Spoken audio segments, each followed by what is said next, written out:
Hey everyone, TimaeuSS here, and welcome to another NIKKE video. God damn! The skill kit for summerSS as well as Summer Helm has been made available on the official Twitter page. So this video will cover their skill kit and my early thoughts based on the early previews. I think it's about time we get some meta units that are actually going to be, part of our team, even if they are limited. So let's take a look.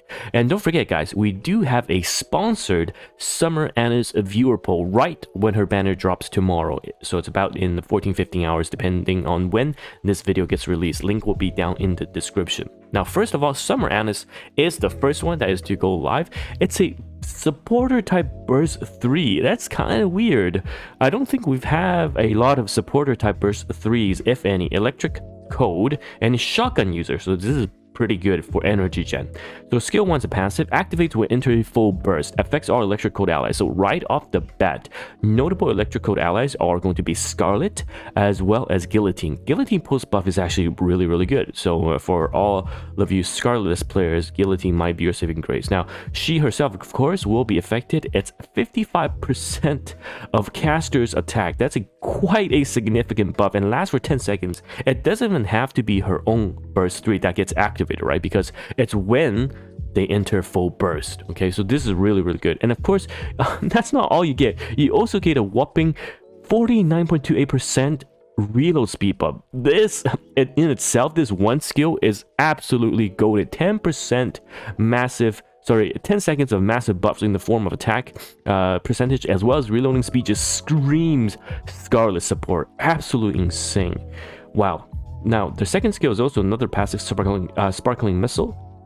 It activates when firing the last bullet. It affects 2 enemy units with the highest attack and deals a pretty decent 382% of final attack as damage. And also activates when firing the last bullet. It affects yourself. Damage to interruption parts increases. Okay, so last bullet, which means there's going to be synergy with units like Privity, right? So Privity halves, or decreases your bullet ammo count. And then you're going to be, of course, firing last bullet way more often. And I wonder if this is going to be seen with Pepper, where you can manual and fire the last bullet a lot more often than you should be able to. But this is quite a big percentage of final attack as damage. Remember Neon? Final attack as damage was only like, what, 3 or 6% or something? This is 382%, and it's outside of burst, and it just happens when you're using the last bullet. So we have to see. I think in the video they showcased it was 9 ammo from Ananis. So if you use Privity, of course, it's going to go down even further, right? So all in all, looking good, really good so far. So her burst skills affects herself max at so she does this to herself already.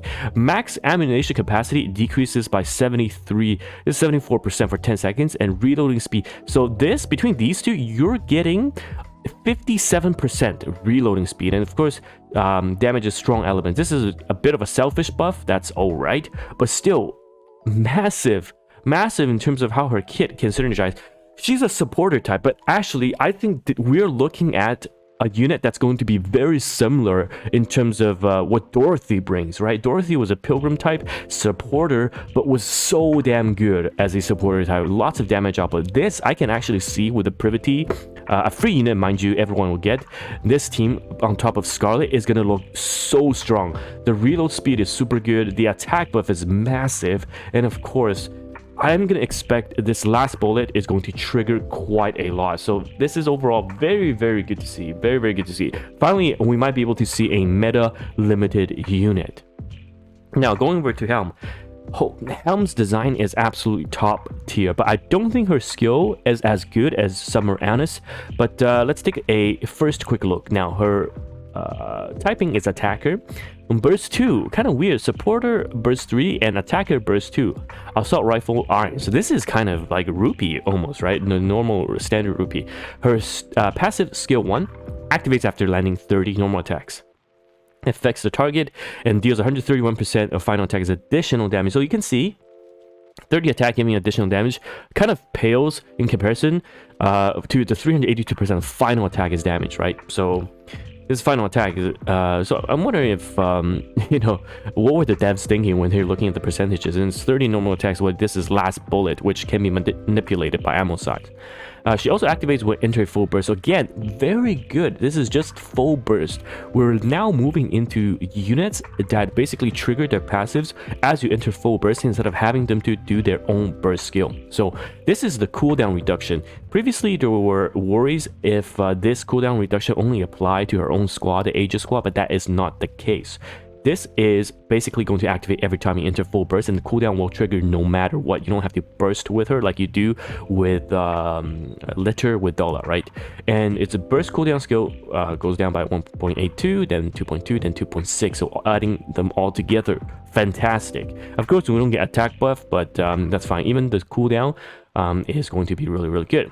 Second skill, passive cooldown of a 4 second. Okay, deals affects one enemy randomly.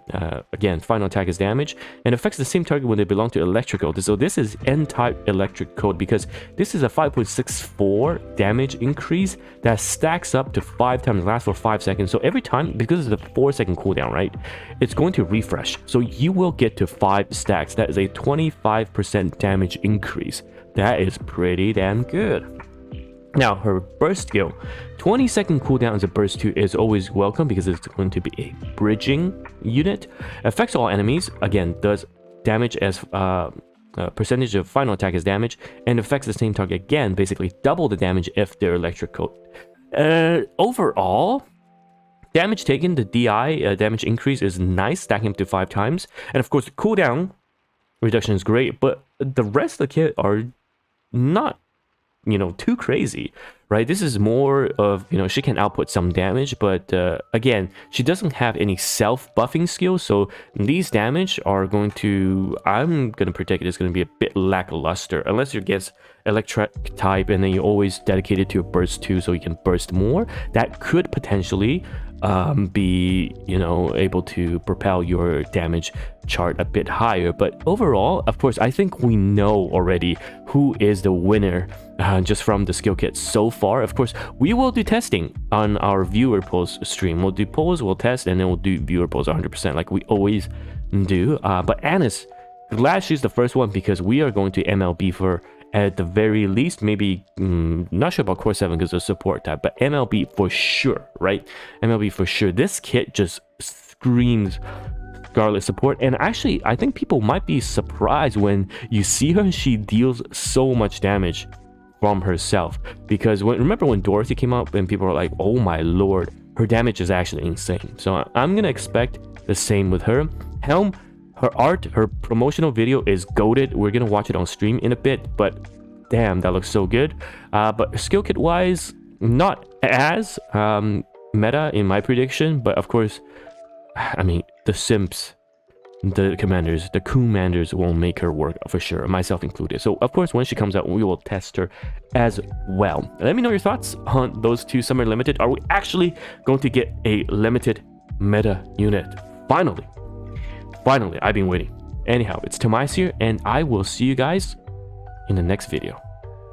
Goodbye now.